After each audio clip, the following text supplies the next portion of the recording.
आप सभी को मेरे YouTube चैनल पे वेलकम है, स्वागत है तबरीज़ एकेडमी पे। तो आज हम लोग टॉपिक लाए हैं सब्जेक्ट वर्ब एग्रीमेंट का। ठीक है, कौन सा टॉपिक करेंगे? Subject verb agreement. ओके, और साथ में रूल देखते चलेंगे हम लोग।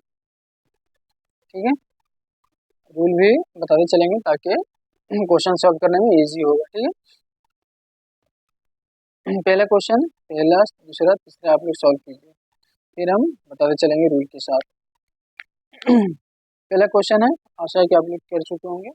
द ऑडियंस, ऑडियंस इज या are joining, sorry typing mistake हो गया, इसको इंजॉइन कर लें। Enjoying the musical concert. Okay, concert मतलब ये होता है म्यूजिकल कंसर्ट, चाहे म्यूजिकल तो होगा नहीं। और यहाँ द ऑडियंस, एक चीज, एक रूल हम बताते हैं आप लोगों को। ठीक है, कलेक्टिव नाउन का एक रूल है, पढ़े होंगे आप लोग। कलेक्टिव नाउन दो तरह के काम करते हैं, एक यूनाइटेड सेंस, एक यूनाइटेड सेंस देता है, एक डिवाइडेड सेंस देता है। ओके, ठीक है, अगर यूनाइटेड सेंस दे रहा हो, ठीक है, और डिवाइडेड सेंस दे रहा हो, तो डिवाइडेड सेंस अगर दे रहा हो, आने वाला वर्ब कैसा होगा? प्लूरल हेल्पिंग वर्ब देगा। ठीक है, और अगर यूनाइटेड सेंस दे रहा हो, आने वाला वर्ब कैसा लगेगा? सिंगुलर हेल्पिंग वर्ब देगा। Got it my point? तो यहाँ कौन सा सेंस दे रहा था? ऑडियंस इज इंजॉइंग, इज या आर इंजॉइंग द कंसर्ट। तो इंजॉय कर रहे, सभी एक साथ इंजॉय कर रहे हैं, इज हो जाएगा, नॉट आर होगा। ओके, उसी type same second number question है, द क्लास इज या are taking the exam. Exam कैसा होता है? यूनाइटेड सेंस में होता है, तो इज होगा, आर यहाँ नहीं होगा। Okay, got it my point? अब आगे देखेंगे हम लोग, तीसरा चौथा पांचवा टेकल कीजिए आप लोग। राहुल सॉ 6 डजन्स या डजन, डजन्स कुछ चीज नहीं होता है, 6 डजन होगा। ठीक है, half of the mangoes is are rotten. देखिए 4 और 5 सेम क्वेश्चन, सेम टाइप का क्वेश्चन दिख रहा होगा। हाफ यहाँ लिख रहा है, half of the mangoes, some of the books. एक रूल बताते हैं आप लोगों को। ठीक है, अगर आपको क्वेश्चन में अगर हाफ मिले, सम मिले, ओके, या फिर क्वार्टर मिले, या फिर मोस्ट मिले, या लास्ट, सॉरी रेस्ट मिले, ठीक है, अगर ये पांचों चीज मिले और इसके साथ अगर ऑफ मिले, तो आप लोग याद रखिएगा, अगर प्लूरल काउंटेबल नॉन हो, आने वाला नॉन कैसा हो? प्लूरल काउंटेबल नॉन हो, तो हेल्पिंग वर्ब कैसा होगा? प्लूरल हेल्पिंग वर्ब होगा। ओके, और अगर सिंगुलर काउंटेबल नॉन हो, आने वाला वर्ब भी सिंगुलर हेल्पिंग वर्ब होगा।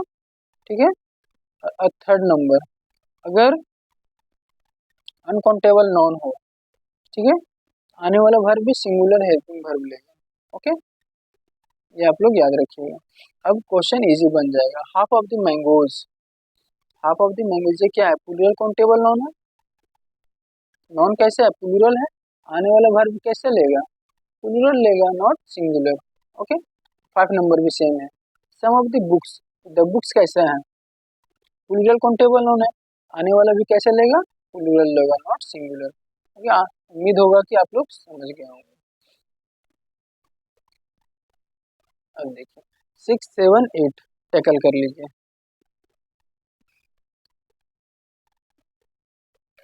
शी हैज 10,000 रुपीज, उसके पास 10,000 रुपीज है। 10,000 होगा या 10,000 होगा? तो आप लोग बना लिए होंगे, 10,000 नहीं होगा, जैसे कि ऊपर बना था कि डजन्स नहीं होगा, डजन होगा। 10,000 नहीं होगा, 10,000, क्योंकि रुपीज से नॉन है, नॉन से पहले यानी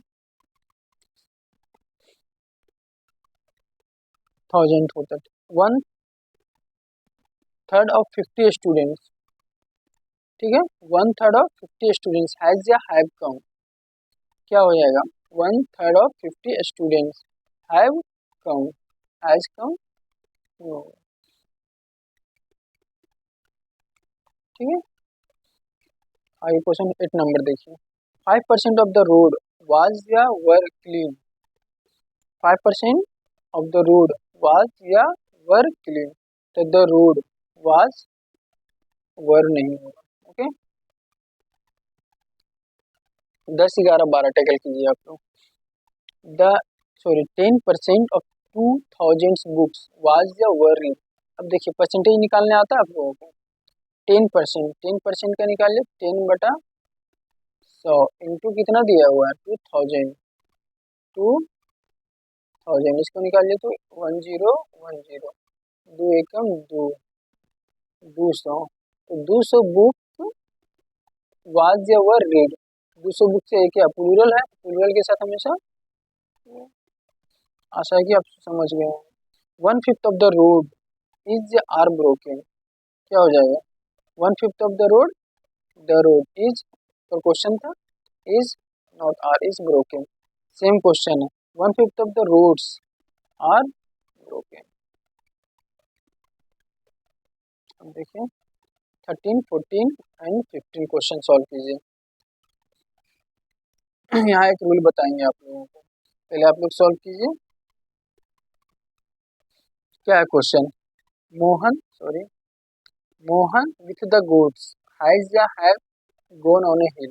एक रूल आप लोगों को पता होगा, अगर एक नॉन हो और प्रीपोजिशन के साथ जुड़ा हो और नॉन, ठीक है, नॉन प्रीपोजिशन प्लस नॉन, ठीक है, फिर हेल्पिंग वर्ब हो, आने वाला हेल्पिंग वर्ब कैसा होगा, इसका ये नॉन के मुताबिक नहीं होगा, क्योंकि ये प्रीपोजिशन कभी, और ये क्या बन जाता है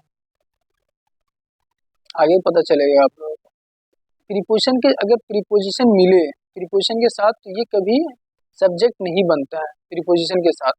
तो विथ द गुड्स, तो विथ से प्रीपोजिशन है, ये तो द गुड्स तो सब्जेक्ट बनेगा नहीं, तो सब्जेक्ट कौन सा बनेगा मोहन, तो मोहन के साथ क्या होगा हैज, नॉट हैव। समझ आया, अगर प्रीपोजिशन मिले प्रीपोजिशन के साथ नॉन रहा, ठीक है, गॉट इट माय पॉइंट, आने वाला वर्ब ये सब्जेक्ट नहीं लेता है, ये सब्जेक्ट नहीं बनेगा, सब्जेक्ट कौन बनेगा ये वाला नॉन, तो मोहन के साथ हैज लगेगा, नॉट हैव। उसी टाइप से ठीक 14 और 15 देखिए। The books on this topic, the books एक नॉन, ऑन ये प्रीपोजिशन हो गया, प्रीपोजिशन के साथ एक नॉन ऐड जुड़ा हुआ है, प्रीपोजिशन के साथ जो नॉन है ये कभी सब्जेक्ट नहीं बनाता है, उससे पहले वाला नॉन, ये द बुक्स, द बुक्स कैसा सिंगुलर है कि प्लूरल है, प्लूरल है, इज नहीं होगा, ठीक है। This the roof on their roof is are eligible, sorry illegal है, ठीक, इलीगल, तो क्या होगा यहाँ भी वही सेम रूल है, एक नॉन है, ठीक है, और ये प्रीपोजिशन है, प्रीपोजिशन के साथ मतलब नॉन सब्जेक्ट नहीं बनता है, उससे पहले ये सब्जेक्ट बना, आने वाला द रूम्स क्या हो जाएगा are, not is. Okay, last question देखिए। We ate, sorry typing mistake है, वी ये वाला एट होगा, it ate eating. Okay, we ate one and नहीं होगा आ होगा, वी एट 1.5 एप्पल या एप्पल्स होगा, क्या हो जाएगा we ate half an hours होता है, हाफ है, तो यहाँ क्या हो जाएगा half apples, not half apple, ठीक है। आज हम लोग यहीं तक रहने देते हैं, फिर हम लोग अगला टॉपिक लाएंगे।